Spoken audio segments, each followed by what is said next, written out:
Le deep learning physique, quand tu l'appliques à des simulations, typiquement, je te donne un exemple, tu veux calculer le coefficient pénétrateur d'une voiture, comment tu dois définir l'aileron arrière de ta voiture, de ton Alpine, pour être sûr que euh, elle est le meilleur CX et tout en étant capable de plaquer ta voiture au sol. Avant, c'était fait avec des simulateurs que tu louais, tu louais de la puissance de calcul. C'est des simulateurs qui tournaient pendant plusieurs jours. Donc l'équipe se réunissait, elle lançait la simulation, et puis l'équipe se réunissait 2, 3 jours après. La simulation n'était pas positive, tu la relançais. Mm. Ça, c'était pas un mode de fonctionnement très optimisé en termes de travail d'équipe.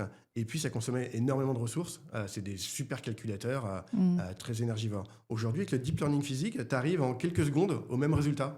Et En donc, c'est quoi, en intégrant, fait, du coup, le deep learning physique? ça intègre les propriétés physiques. Donc en fait, on a entraîné un modèle sur des propriétés physiques. Mm. On a appris au modèle ce qu'était la physique des champs magnétiques, la physique des coefficients de pénétration, la physique des fluides. On l'a entraîné sur ces modèles-là, et en fait, plutôt que de chercher à faire un calcul euh, qui va être très empirique et très mathématique, Mhm. eux, ils vont essayer grâce à des réseaux de neurones, de deviner le meilleur calcul. Euh, et simplement, Mm. le fait d'essayer de deviner ce calcul-là, tu bypasses des calculs mathématiques très très profonds, mais tout en arrivant au final à un